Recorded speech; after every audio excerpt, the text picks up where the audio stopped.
I got goals to chase, I got roads to pave. Not yet where I wanna be, but I got close today.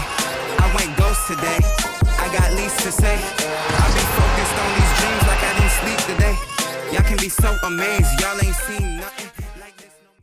I mean, why I started a hobby shop, honestly, there's a lot of reasons I started a hobby shop. It was a perfect storm of events for me personally. It was the COVID situation, me getting seriously back into the hobby after having collected as a kid for a while.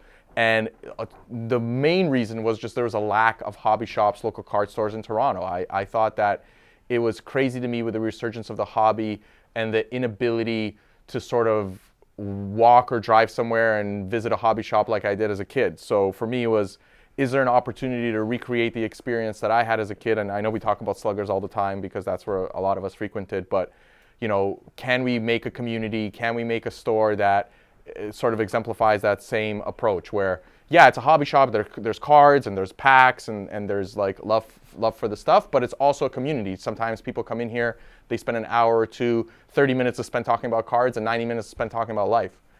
So that's my approach. Shout out to Sluggers and Carlos. Yep. They got us all, they got us all into the hobby and made us fall in love with it. So, yeah. What about you? Yeah, probably very similar situation. I mean, growing up, obviously loving going to Sluggers and kind of being a home base and spending time there and spending money there, and kind of during COVID getting back into it, and you know, that entrepreneurial mindset, just, you know, you want to live and work and do what you always wanted to do as a kid and have fun every day.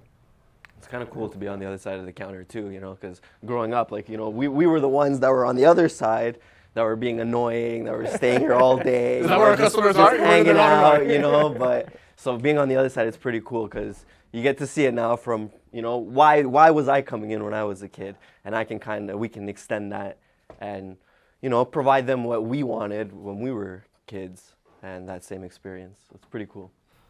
Yeah, it'll be interesting to see the future of LCSs and what, you know, the hobby becomes and the role that the hobby shop plays. I think it's constantly evolving, right? And I think now more so than ever, and we've talked about this in the past on previous videos, like education is paramount in this industry.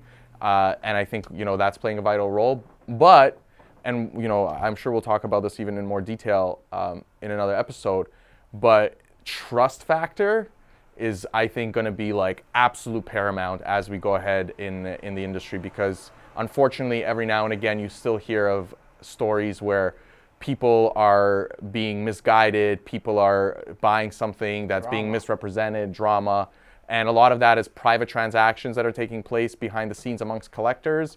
And I think more and more people will start to sort of figure out trusted sources, and hobby shops will play a key role in that. Safe places. Safe places. Creating exactly. safe spaces to buy, sell, and trade.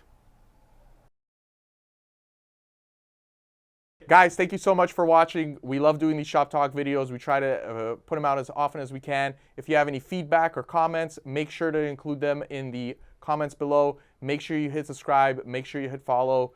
Always a pleasure handling these videos and engaging with the audience. So thanks again, guys.